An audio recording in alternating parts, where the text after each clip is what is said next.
apologies for not being able to do the live on Friday, Frontline Friday 1900. I was out with some of the family. We went to go to the movies. So that movie started at 7. So wasn't able to do the live, and didn't get on to doing it yesterday either. Got a bit busy. Right now I'm just going to try and run through a few of the few questions that have come through recently, and then try to whack this out of the road before we travel off to go do some stomping in an area here in Aotearoa, New Zealand. Anyway, first one is just in regards to some of the upcoming reactions. I've seen some people have seen the I think one of the latest reactions gone up. That's not necessarily one of the latest ones. See, I think in there I'm wearing a jersey or something, a hoodie and a beanie, to reacting to one of the British 22 SAS reactions. I think it was the Princess Gate one. Can't remember exactly, but I think that's the one. I haven't gone in to have a proper look at it yet. But I've scheduled a bunch of videos. That video, along with some other ones, were from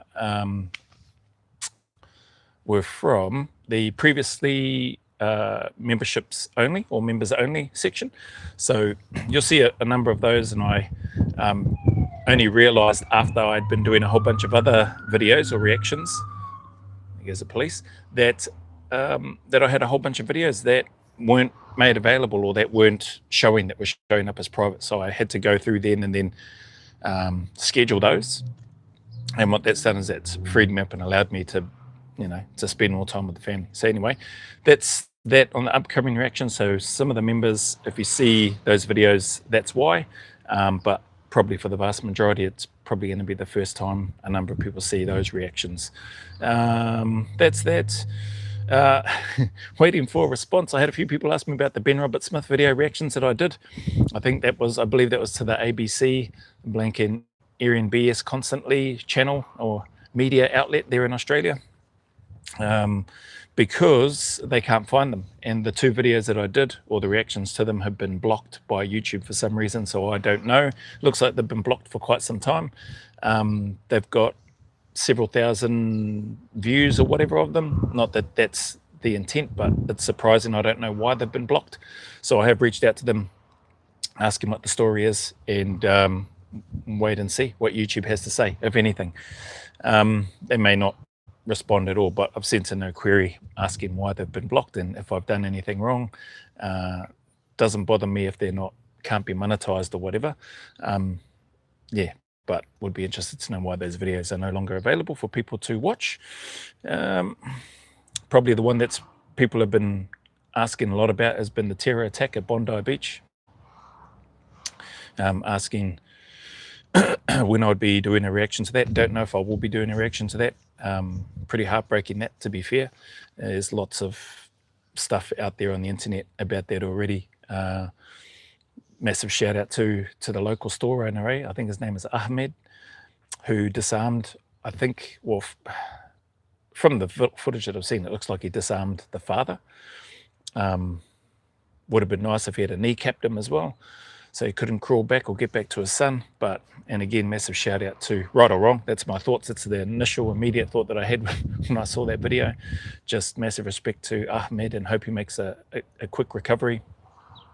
And to the police officer that I think in the end ultimately took out the father, or the pistol. A Glock, is it Glock 19 or Glock 17 is using, about 40 meters or so. That's a tough shot.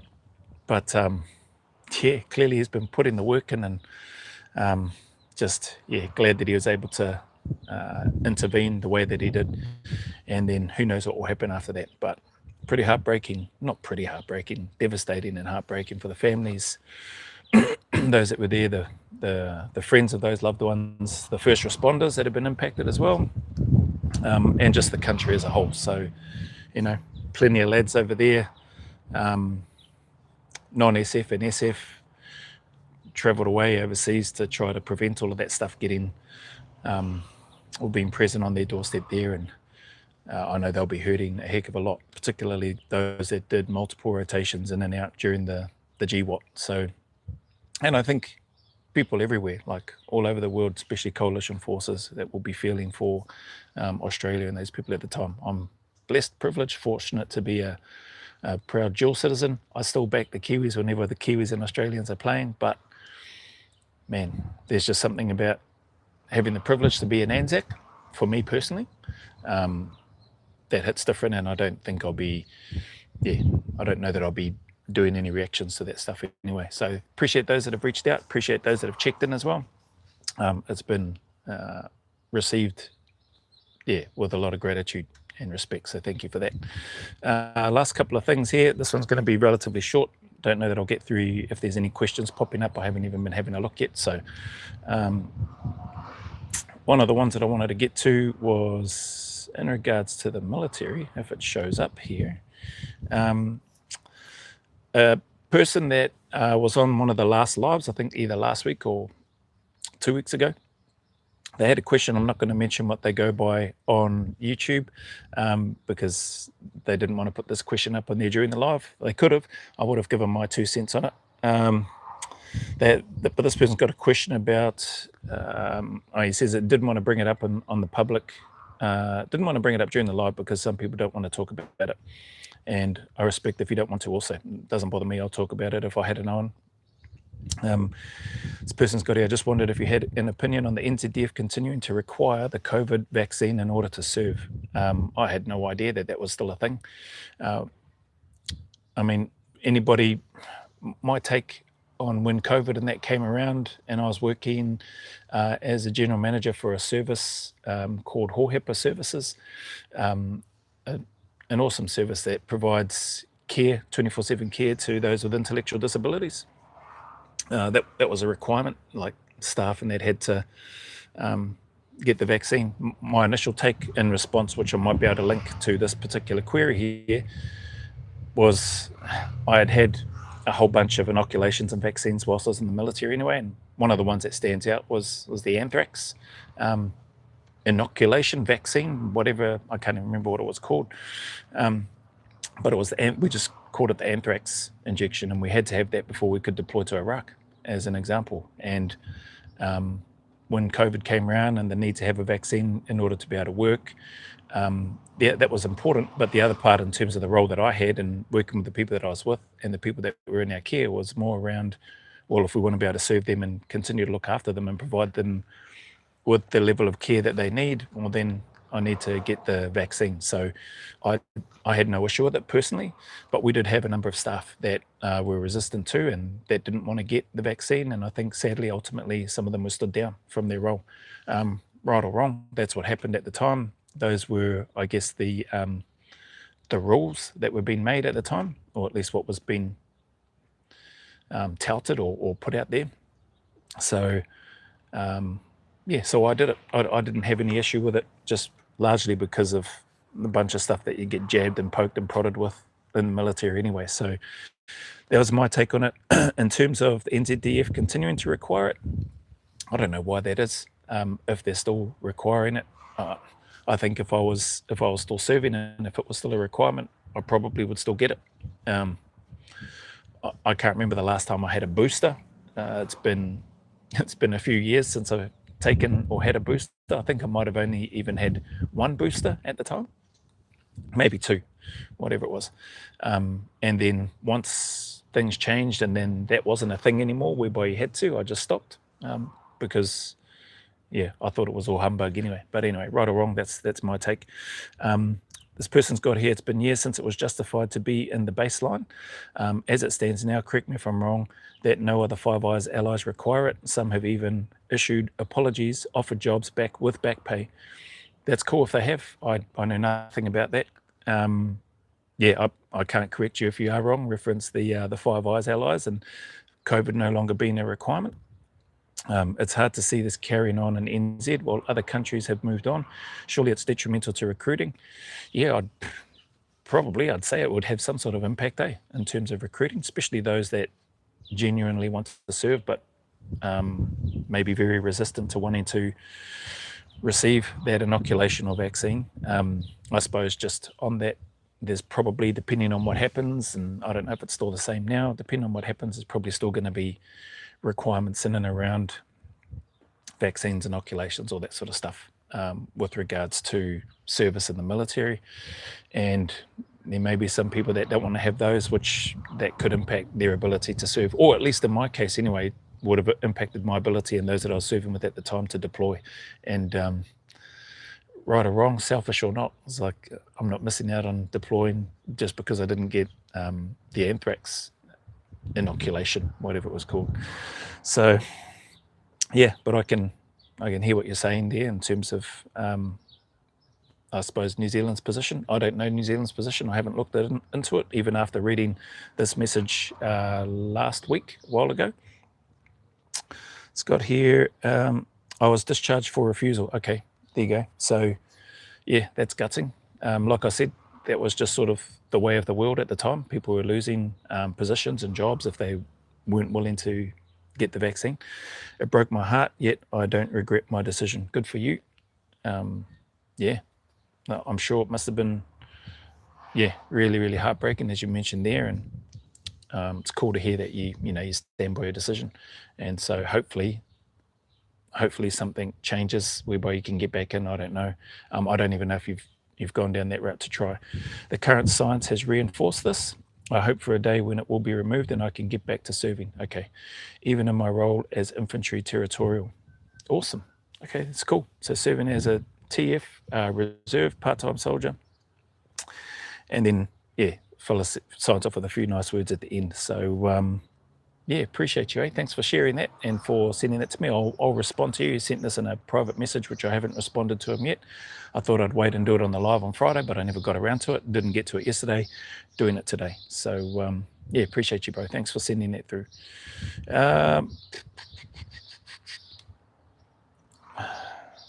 Last one. This is from a person that just commented on one of the videos. The video that I put up a while ago about having completed both selections is from @Uncle IROH 357. Sorry, bro. That's what it says anyway in terms of how I'm reading it.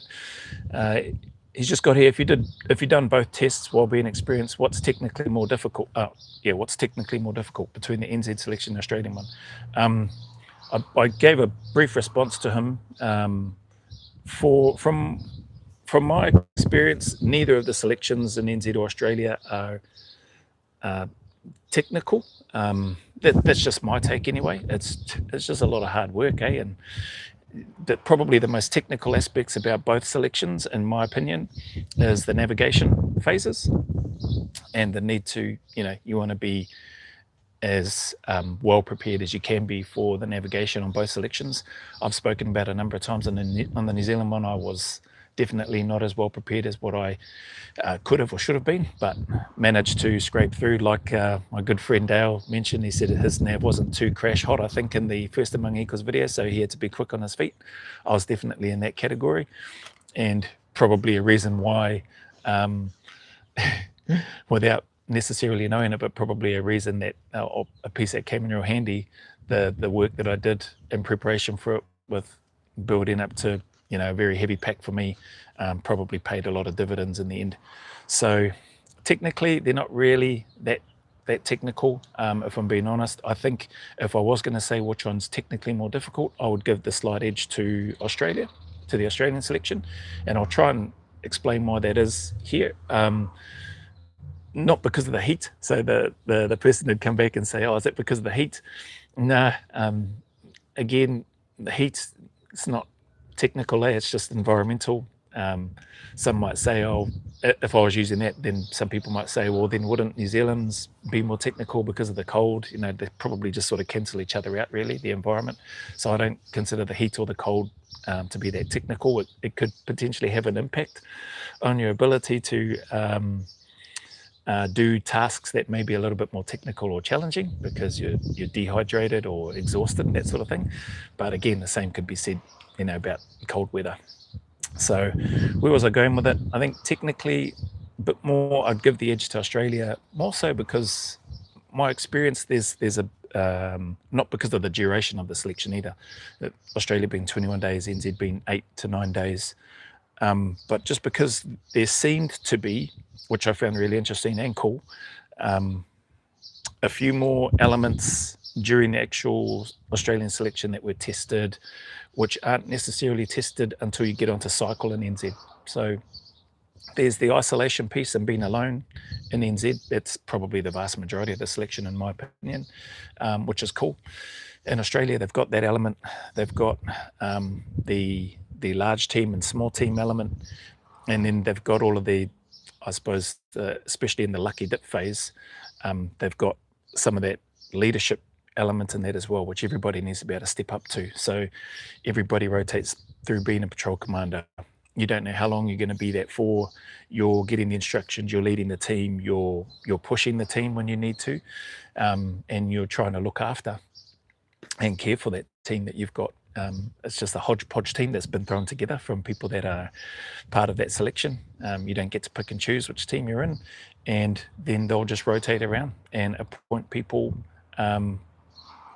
patrol commanders for certain little phases. So I just think technically there's a bit more in that, as opposed to what I experienced during the New Zealand selection. Like, I wasn't exposed to that. There might have been a little bit of leadership type stuff during the pre-selection, but not in the form of leading or looking after or giving instructions to a team, or making sure that we get from point A to point B, briefing the directing staff, getting information from the directing staff, then briefing your team, and then carrying on and conducting those tasks. Like, there was none of that stuff in NZ. So from a technical perspective, during the actual selection, between NZ and Australian selection, yeah, that's where I give the edge to the Australian one. There's just a bit more, like, trying to be a bit more aware of how I communicate, how I presented when in a leadership position, when I was in a followership position, taking the instructions from the other person, the next person that was delegated or nominated to be in charge.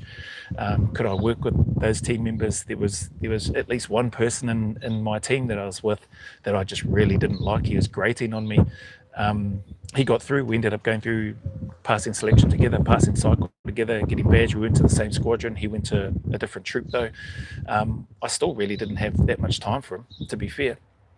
But, you know, it just showed again, which I've spoken about, the system that the regiment seemed to have. Just because I didn't like somebody doesn't mean that they're an idiot, or doesn't mean that they're not good at the job, or doesn't mean that they're not capable, you know. So he probably felt the same way about me. It was probably no secret that we didn't really gel together. But I think later on over time, like, probably helped that he was in a different troop and I was in a different troop. Yeah, I could stomach him, I suppose, and maybe he could stomach me, or maybe not. But yeah, just those elements in regards to the technical aspect, taking on the information, then communicating that information to your team, watching how they take that on board, being willing to listen to the other members of your team, and hear what they have to say, because the approach or the plan that I might have had based on the information that I received might have been crap. So taking on board, and me not really being in a position to, and having experienced anything like that before, not in the NZ selection, not even on the NZ cycle, although there was more team stuff happening on the cycle. I definitely, what's that? Oh, I just seen something pop up. Sorry, I missed it, whoever it was. Yeah, there's just more elements in the Australian selection which I had no idea about, which I wasn't, I don't think I was as prepared for, because I hadn't been thrust into that sort of position before. And then to experience it on the selection, yeah, it was on the Australian selection, it was cool. So definitely had to think quick on my feet. And that probably just ties into the last part. So the edge in terms of which one was more technically difficult, even though they're both really not that technically difficult, I give the edge to the Australian SA selection. It was for all those reasons that I just spoke about. Now I just forgot what I was going to mention. Mum always said, when I've said I forgot what I was going to say, she said it must have been a lie. So it must have been a lie. Senior moment, just poof, out of my head. What was it? We're talking about selection. Technically more difficult, Australian one. There, well, anyway, it's gone now, and I think that is it. So hopefully that answers the guy's question. That's it for this live. I don't know how long that was, maybe 30 minutes or something. Oh no, it's coming up just about 20 minutes right now. So I don't know if there's any questions on here. I don't even know if the audio is coming through, to be honest. I've got the little microphone, got the little thing plugged in. Green lights are showing, so hopefully the audio is coming through. If not, then you've just watched, why is this guy on the camera just lip syncing or miming his way through this video? That's it. Coming up to Christmas. Hope everybody has an awesome, safe Christmas, and an even better New Year. The weather is nice here. Hopefully it stays like this. We'll be heading out towards the desert and doing some stomping out and about there, just more doing some doing some navigation practice. Help out a few people where I can, as best I can, and then see how we go. So that'll just be for a couple of days, and we'll see how that all plays out. Hopefully it works out well. But appreciate. Oh, can see some. Yay. Yeah, Merry Christmas, everybody. Thank yous very much, Appreciate all the time and support. Thank yous for everything this year, all the support that's been happening. I know the year's not over, but I'm grateful to each of yous. And stay safe, stay awesome wherever you are, And I'll see you in a few days. There's other scheduled reactions, so if I look like I'm cold in some of those, it's because they would have been done from earlier, but they were only in the members only section. But otherwise, aside from that, I'll try and get some footage of where we're at and doing some navigation and stuff, some practice. Won't be filming the people that I'll be with, but yeah, maybe you'll get some of the scenery and some of the hilly landscape. We'll see how we go, or flat landscape. Try and avoid the hills. Nah, we'll see how we go. But much love, respect, appreciation as always. Remember, man, easier said than done. I 100% know that.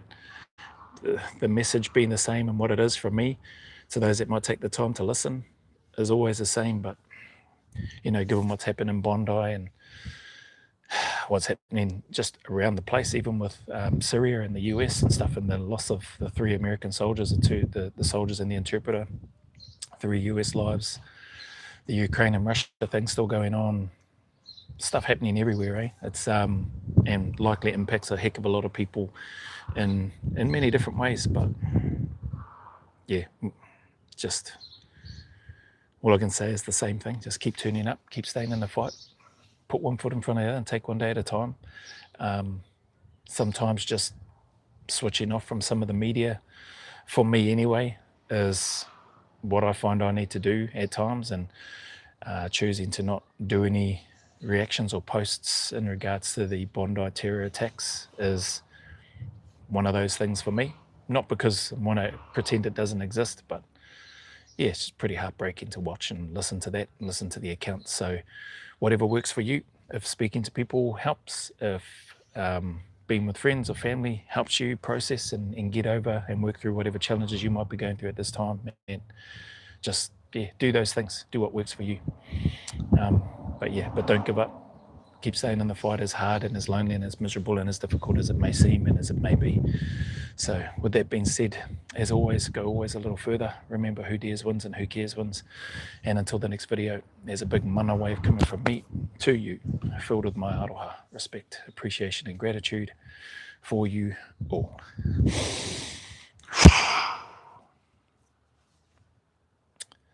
Where's the end button?